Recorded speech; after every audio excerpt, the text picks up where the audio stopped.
Nós paramos no estudo das normas constitucionais, das classificações aí das normas constitucionais, quanto à aplicabilidade, né, das normas constitucionais, aplicabilidade ou eficácia das normas constitucionais no âmbito jurídico, e eu descrevi no bloco passado as normas constitucionais de eficácia limitada de princípios institutivos e as normas constitucionais de eficácia limitada de princípios programáticos.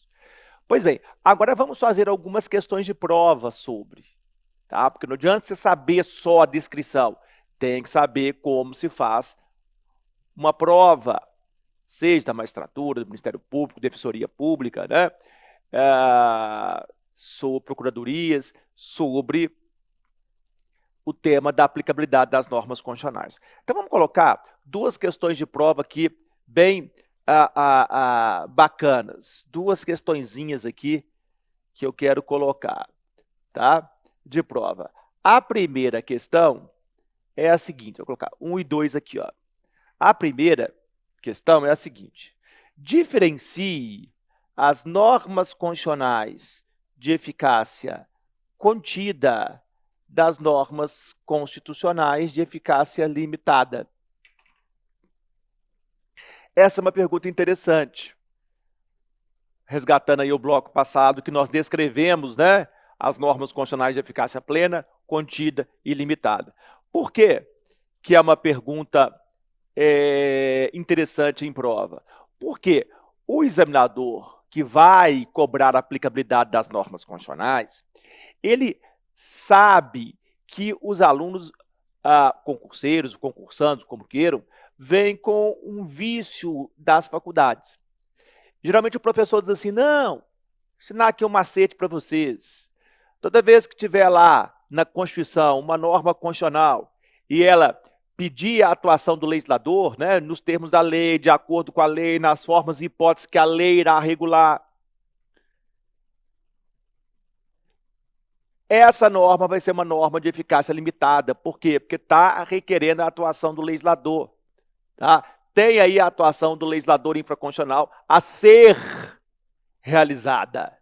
Perfeito? Então, essa norma, tá, ela seria de eficácia limitada. Só que esta colocação que muitos professores fazem por aí afora no Brasil, ela é equivocada.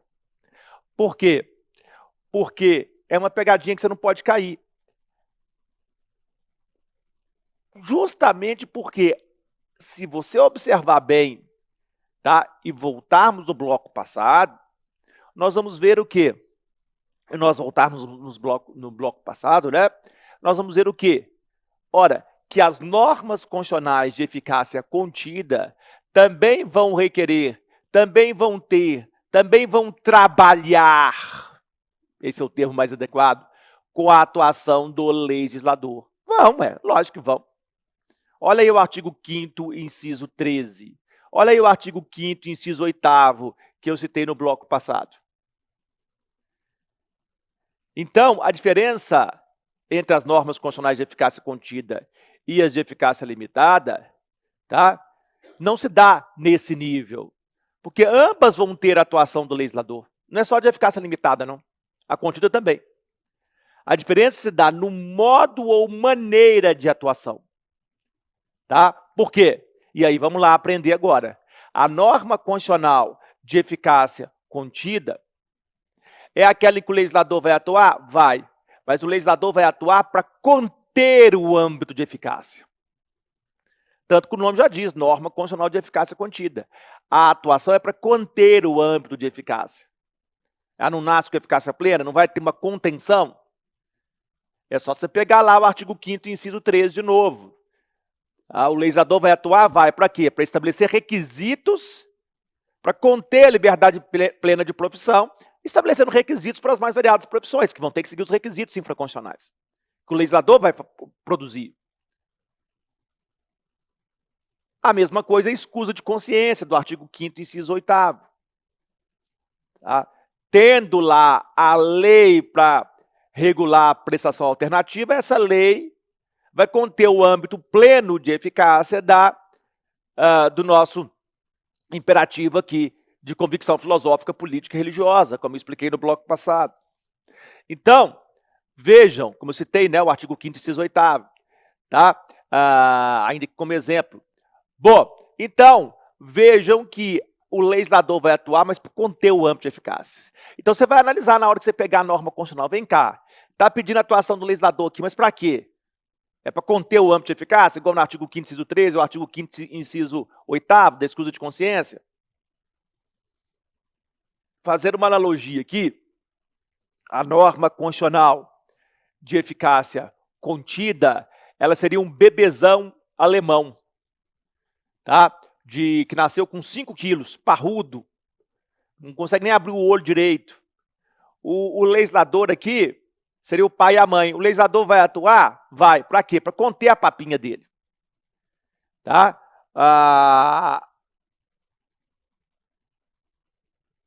Por quê? Porque senão, né, o pai e a mãe aqui vão atuar? Vão. O pai e a mãe vão ser um legislador. Para quê? Para conter a papinha dele. O pai e a mãe vão fazer isso. É como se fosse o legislador. Porque senão o menino explode de tão forte que ele nasceu. Já a norma constitucional de eficácia limitada, não. Ela requer a atuação do legislador? Sim. Ela trabalha com a atuação do legislador? Sim. Mas para aumentar o âmbito de eficácia, em termos jurídicos. Para aumentar o âmbito de eficácia. Porque ela nasce esmirrada, né, coitadinha? Então precisa da atuação do poder público, precisa da atuação do legislador para aumentar o âmbito de eficácia. Fazendo uma analogia aqui, seria um bebezinho etiopês, coitadinho, nasceu magrinho, fraquinho, com 1,4 kg só. Né? O pai e a mãe são um legislador, o pai e a mãe vão ter que atuar? Vão, para quê? Para enfiar a papinha nele. Dá leite, porque senão não vinga, não passa nem do primeiro ano de vida. Então, a norma constitucional de eficácia limitada vai requerer a atuação do legislador, vai ter, mas para aumentar o âmbito de eficácia. É só você voltar no bloco passado e pensar lá na norma do artigo 18, que estabelece a criação de novos territórios federais.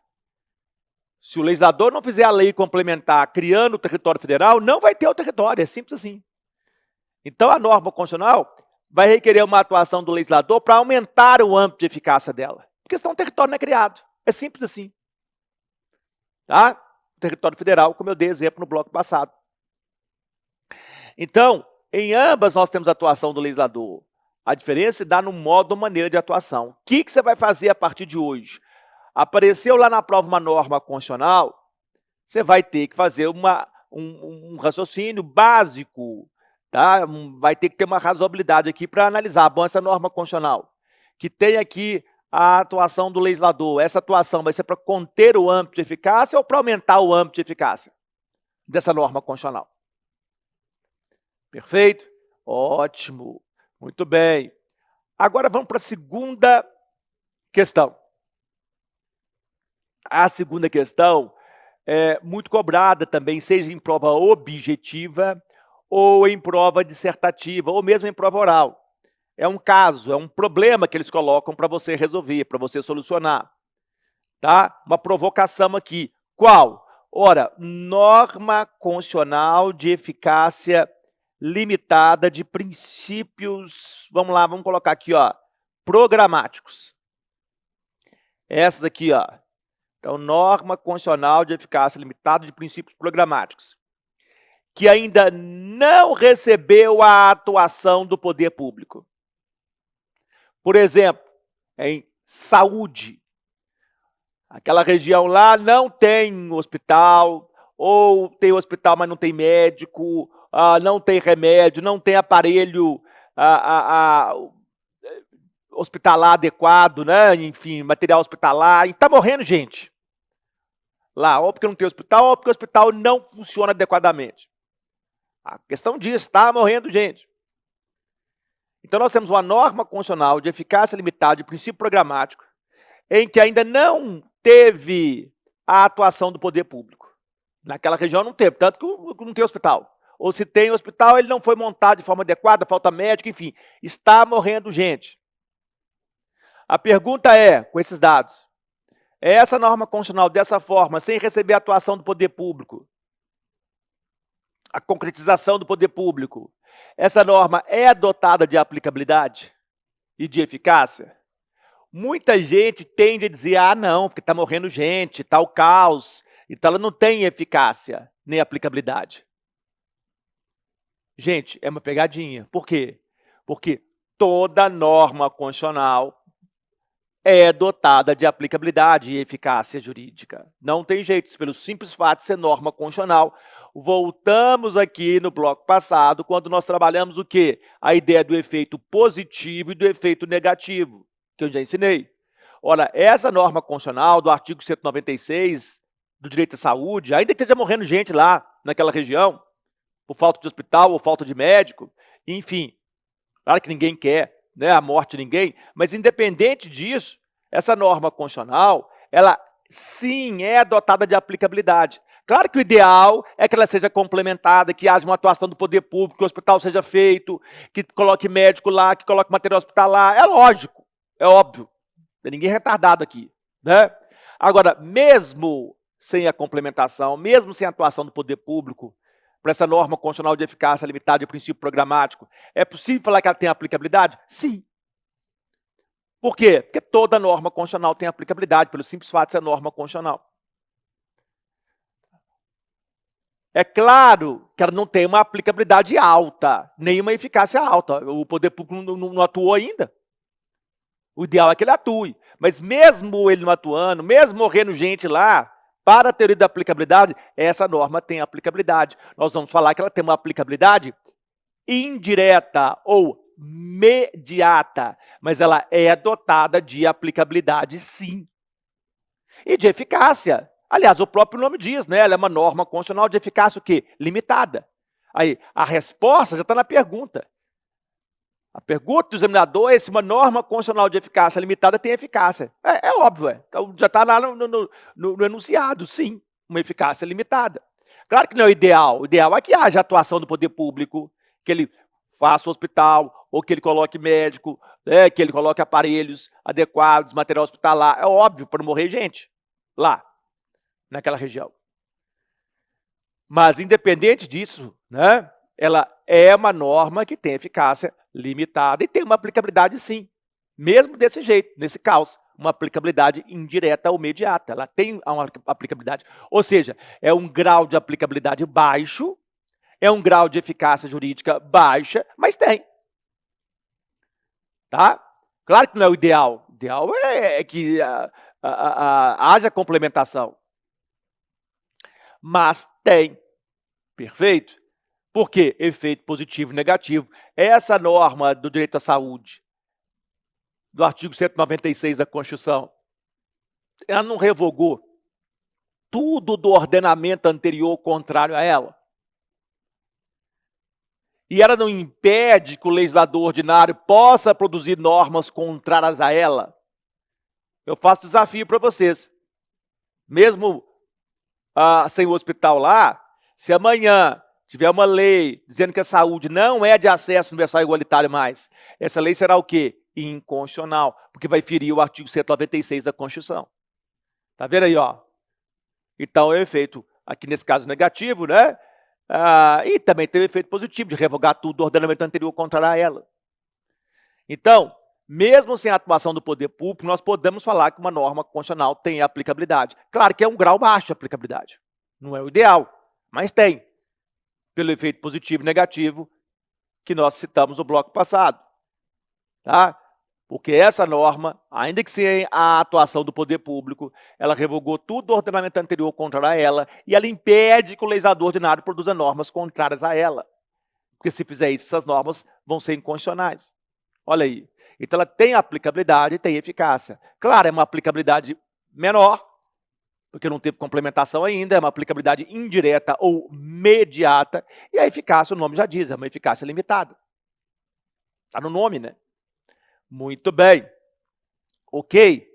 Ótimo. E aqui tem uma outra questão muito bacana, né? Já caiu na magistratura de São Paulo, que, com base nessa segunda reflexão de prova aqui, que é a seguinte, é uma questão bem parecida com essa aqui de número 2. Seria a seguinte, aí, ó, mais uma questão de prova. Eles colocaram assim, norma constitucional de eficácia limitada que ainda não recebeu a atuação do poder público. Não produz todos os efeitos, mas produz alguns efeitos. E aí, perguntaram certo ou errado? Vejam, norma constitucional de eficácia limitada, que ainda não recebeu a atuação do poder público. Não produz todos os efeitos, mas produz alguns efeitos. Certo ou errado? Gente, certíssimo. Ah, Bernardo, está incompleto, porque não falou o alguns aí, que é o efeito positivo e negativo. Não, gente, não está incompleto, não. O examinador não vai dar colher de chá para você, não. Tem quantas mil pessoas concorrendo?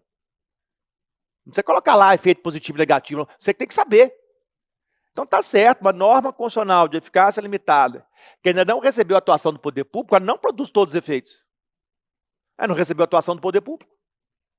Ela não foi complementada, regulamentada, enfim. Mas produz alguns efeitos, certo? Nós já sabemos quais são. Ora, o efeito positivo e negativo, que dão aplicabilidade ainda que baixa a ela e que dão eficácia ainda que limitada a ela, em termos constitucionais.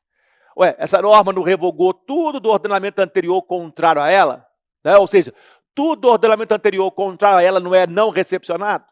E essa norma constitucional não impede, mesmo se a atuação do poder público, ela não impede que o legislador ordinário produza normas contrárias a ela, porque se produzir, serão inconstitucionais? Então, ela não produz todos os efeitos, mas ela produz alguns efeitos.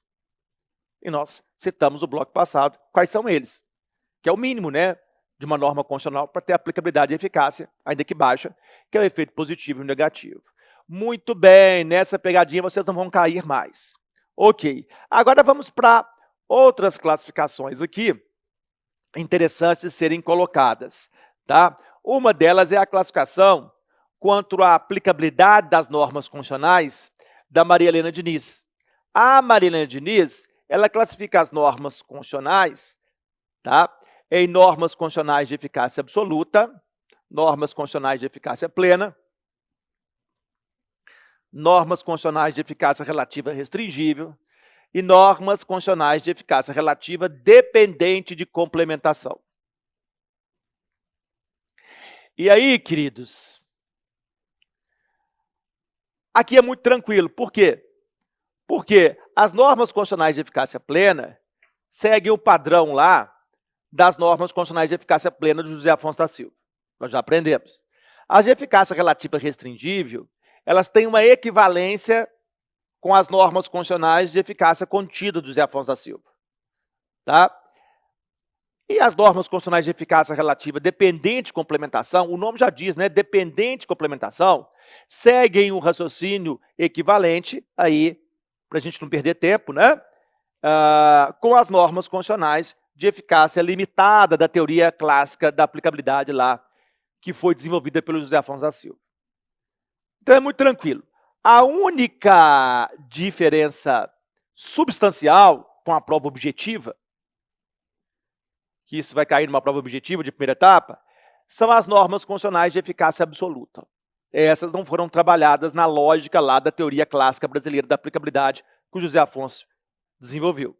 Então vamos lá falar um pouquinho delas. O que é a norma constitucional de eficácia absoluta? Olha, para a Maria Helena Diniz, as normas constitucionais de eficácia absoluta são aquelas imodificáveis, ou seja, são normas constitucionais que não admitem modificação, alteração. Né? Como diria o antigo ministro da época do governo Collor, lá na década de 90, seria, né, imexíveis. Essa palavra aí, né, ele que inventou.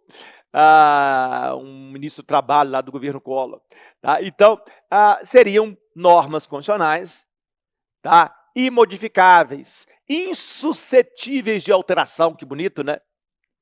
Ou seja, que não admitem alteração, modificação. Seriam normas constitucionais, o nome já diz, de eficácia absoluta, por isso. E aí o exemplo que ela dá é o exemplo das cláusulas pétreas do artigo 60, parágrafo 4º da Constituição. Cláusulas pétreas do artigo 60, parágrafo 4º da Constituição. Seriam normas constitucionais de eficácia absoluta. né? Agora, é claro que aqui nós temos uma crítica ao exemplo dela. Por quê? Porque quando ela fez essa classificação, já tem muito tempo, né, ela não pensou de forma razoável no seguinte, que as cláusulas pétreas podem ser modificadas, podem ser aqui alteradas aí, no âmbito constitucional. O que não pode ocorrer é dessas normas serem abolidas ou tendentes a abolidas. Então, modificar pode, o que não pode é abolir. Basta que você, né, daí a crítica à teoria dela. Então, aqui realmente falar em norma constitucional de eficácia absoluta enfim, é complicado, né? Por quê? Porque o exemplo das cláusulas pétreas não se sustenta, porque as cláusulas pétreas podem ser modificadas. O pétreo aqui não é de petrificado, de imodificável, é de não poder ser abolido. A interpretação adequada é essa, porque modificar pode. É claro que nós podemos modificar. Ó, desde que seja uma modificação para sofisticar, para ampliar as cláusulas pétreas, pode, que bom. Tanto que o artigo 5º da Constituição, quando surgiu lá em 88, ele tinha 77 incisos. Em 2004 foi para 78 incisos, com a duração razoável do processo, e agora, recentemente, em 2022, né, no ano aí de 2022, ano passado aí, foi para 79 incisos, com a questão da proteção de dados. Tá vendo como é que pode modificar? Se for para ampliar, ó, que bom, O que não pode é abolir, eu tender a abolir. Então, fica aí a crítica a essa nomenclatura norma constitucional de eficácia absoluta. Eu ensinei e também ensinei a crítica, tá bom? Porque se você olha o artigo 60, parágrafo 4º, lá é muito claro. Não será objeto de deliberação proposta de emenda tendente a abolir. Então, modificar pode, o que não pode é abolir, né? Ou tender a abolir. Muito bem. Feita a crítica, uma outra classificação bacana de normas constitucionais que pode cair em prova é o que nós chamamos de normas constitucionais de eficácia exaurida. Né, o Lamego Bullos, entre outros autores, né, trabalham essa classificação das normas constitucionais de eficácia exaurida. Vamos para a tela? Vou mostrar aqui. O que são normas constitucionais de eficácia exaurida? É um outro tipo de normas constitucionais que você tem que aprender. São aquelas normas constitucionais que já cumpriram sua função no ordenamento constitucional. E que, portanto, tem sua eficácia finalizada. Né? Posta termo aqui, ou finalizada. Exaurida. Ou seja, acabou. Aquela música baiana, acabou, acabou. Sabe aquela coisa assim? Morreu, foi para o limbo. Então, nós temos normas constitucionais que vão ter essa eficácia finalizada, porque já cumpriram sua função no ordenamento jurídico constitucional? Sim.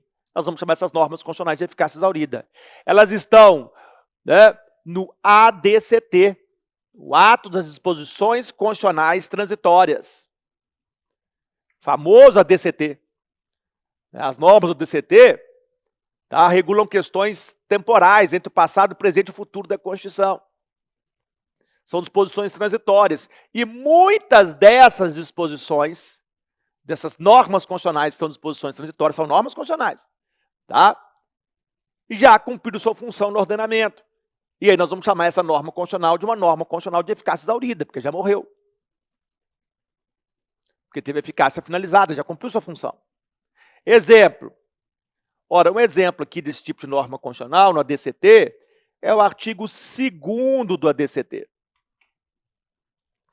O artigo 2º diz: será realizado um plebiscito em setembro de 1993 para definir se a forma de governo vai continuar republicana ou vai virar monarquia, e se o sistema de governo vai continuar presidencialista ou vai virar parlamentarista.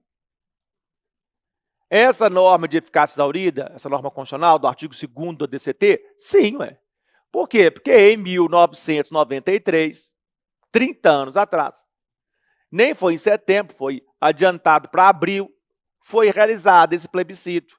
E nós decidimos continuar com a forma de governo republicana e continuar com um sistema de governo presidencialista. Então é uma norma de eficácia exaurida, já cumpriu sua função no ordenamento, lá em 93. Pô, imagina, já passaram muitos e muitos anos, né? Tá? Muito bacana. Então nós vamos ter no DCT várias normas constitucionais lá de eficácia exaurida. Aprenderam? Ótimo, caiu na prova, você já sabe o que é. Tá? É interessante, né, aqui, inclusive, eu fazer uma pergunta, uma provocação. Essas normas do DCT, atos, disposições constitucionais transitórias, são tão normas constitucionais quanto as do corpo permanente, que vai do artigo 1º ao 250 da Constituição? Sim, são. Tanto para mudar elas formalmente, tá? Para mudar elas em termos formais, só por emenda constitucional ou por Tratado Internacional de Direitos Humanos, que entrar pelo mesmo procedimento, né, que realizar o mesmo procedimento da emenda constitucional e entrar equivalente à norma constitucional. Equivalente, desculpe, à emenda constitucional, o TIDH. Para mudar essa norma, porque é norma constitucional como qualquer uma do corpo permanente. Olha que bacana. Tá? E tanto é que essas normas também servem de parâmetro para controle de constitucionalidade. Não é porque está no DCT, não é porque é disposição constitucional transitória que não é disposição constitucional. Serve de parâmetro para controle de constitucionalidade. Claro, né, gente? As normas do DCT que ainda estão com eficácia normal, que ainda estão valendo, né? Que não tiveram sua eficácia finalizada. Claro, as normas constitucionais de eficácia exaurida já morreram, aí não são parâmetro para controle de constitucionalidade nenhuma, já morreram. Estão no limbo.